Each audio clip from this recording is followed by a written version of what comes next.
Real estate commissions are undergoing a seismic shift following recent legal settlements. And if you're planning to sell your home, these changes could impact you in unexpected ways. Curious to know more? Let's break everything down sellers need to know about these upcoming changes. I mean, by now, you've likely heard about the real estate commission lawsuits, which the National Association of Realtors has now settled.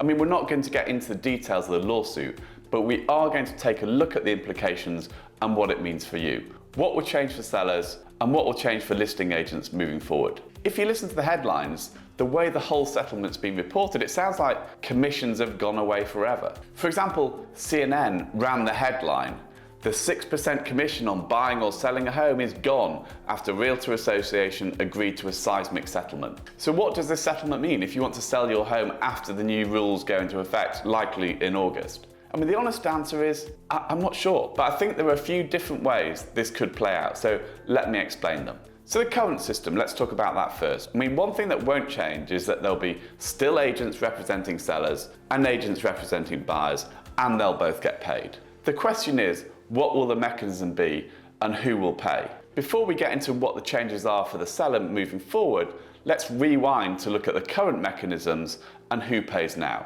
So historically, the real estate commission system has been seller dominated.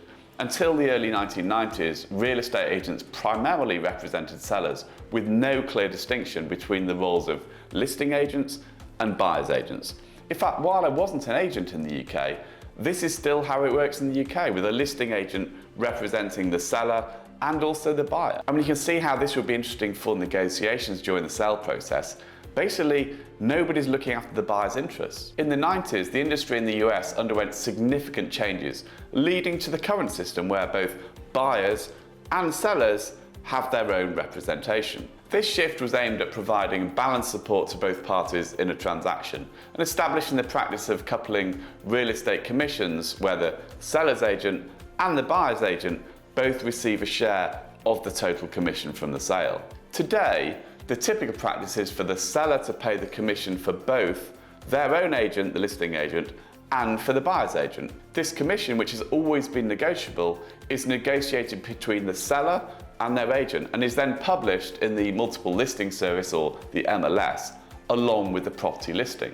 This is the system every realtor uses to get information about a home. So when a listing is published, buyer's agents can see exactly how much commission they will receive if they find a buyer for the property. I mean, this has always been negotiable and always been down to the seller to determine how much they offer. In Sonoma County, the commission for buyer's agents has typically been around either 2.5% or 3%. This arrangement incentivizes many agents to bring buyers in one fell swoop, thereby increasing the chances of a sale with the hope that buyer drives demand for the highest price. While commissions have always been negotiable, they're often perceived as being fixed, contributing to concerns about inflated costs. The buyer does indirectly pay the commission as it's built into the home sale price, although the payment technically comes from the seller's proceeds at closing. So in effect, this leaves the buyer paying for something they had no part in negotiating.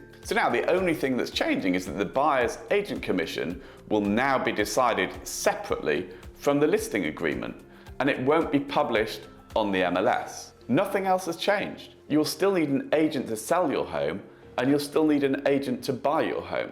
The only thing that may change is how both sides get paid. So the question is, will sellers now pay less fees? So before we go any further, my name's David and I publish weekly videos to help you better navigate the real estate market in Sonoma County and in particular in Healdsburg. If you're finding this video useful, please hit the subscribe button so that you don't miss other videos that will help you on your next real estate transaction. So now, will sellers pay less fees? So despite the settlement, most sellers are not currently choosing to pay less than traditional commission fees. Even though the new rules don't kick in until most likely August, sellers have always had the option to offer minimal commissions, but they typically don't. Sellers view paying commissions as crucial for selling their properties, much like staging or prepping a home or doing improvements before you sell it. They worry that not offering standard commissions could hurt their home's marketability. Additionally, Since concessions and commission fees are visible to buyers and buyers' agents through disclosures and marketing,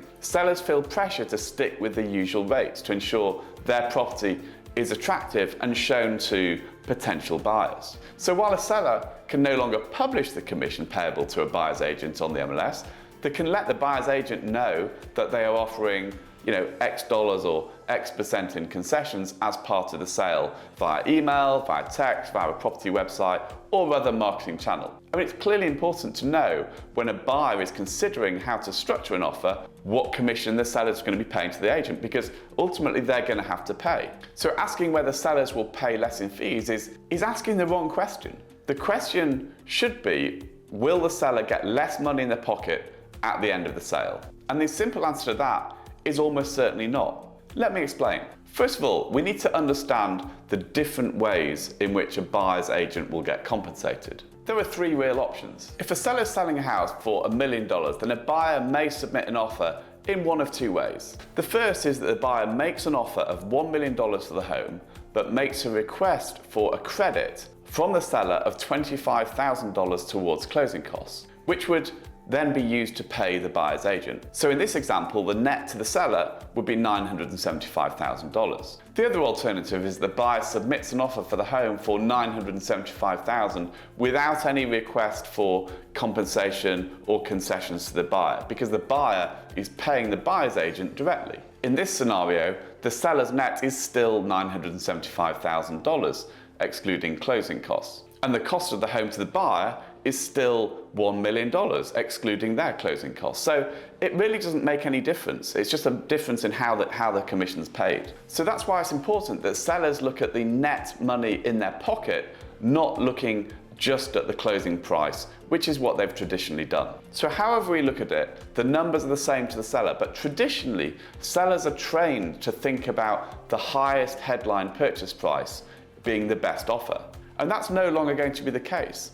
In fact, I've seen a situation where the seller and the listing agent chose an offer with the highest headline price, but because our offer waived the buyer's commission, the seller ended up choosing the offer which actually gave them less money in their pocket. So we're all going to have to start thinking differently about how we evaluate offers on a home. So there's no question that comparing offers and negotiating deals is going to be more complex. But in my mind, complexity is not a bad thing. It's probably a better way for the system to work. And particularly for agents who are doing 30, 50, 75 deals a year. When we write an offer, we've got a few ways that we'll be able to get paid. And it's just up to the agents to negotiate it on a case-by-case basis. So who will lose out? I mean, there are some significant downsides to these changes. First-time home buyers might struggle with the upfront commission costs, potentially pricing them out of getting proper representation, which just is innately a bad thing. This could be particularly tough since they're usually the ones who need the most guidance. I mean, having the seller's agent also representing the buyer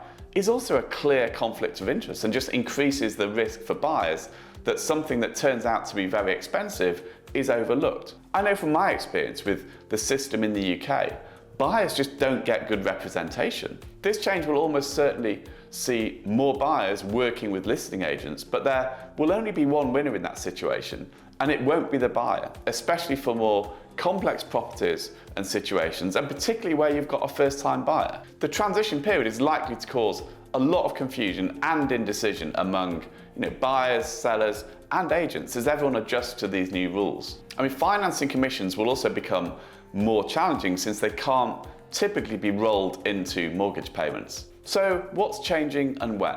Well, at the moment, starting in August, the MLS will no longer be publishing any commissions that are offered to the buyer's agent.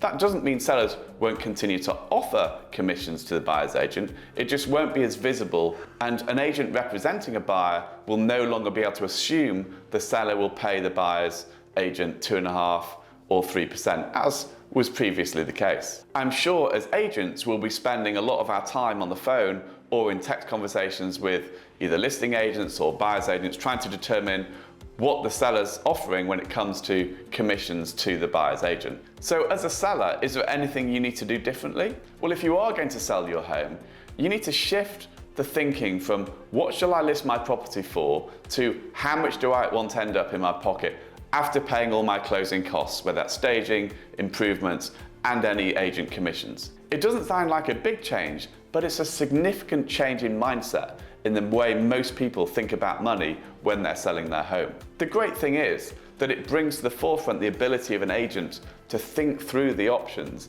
and negotiate even harder to get the desired outcome for everyone. Discount brokers have been around for years, offering to sell houses for 1%, but the reality is they haven't taken off. Their market share is minuscule. Of course, some people might choose to work with an agent that charges less, but generally in life, you get what you pay for. I mean, I could choose to use H&R Block to do my taxes, but I pay a skilled CPA more because I know I'll end up more in my pocket at the end of the year. The same is true of real estate. Just make sure you look at what goes into your bank balance, not just what your list price is and not what just your sale price is. If you made it this far in the video, you're probably considering selling your home. It's crucial to have an expert help navigate this new wave of changes in the market. If you're in Sonoma County, feel free to contact me directly. I'd love to be your real estate resource of choice. You can contact me at david@brewingtonhargreaves.com or give me a call on 415-260-7814. Well, that's all for today. Until the next video,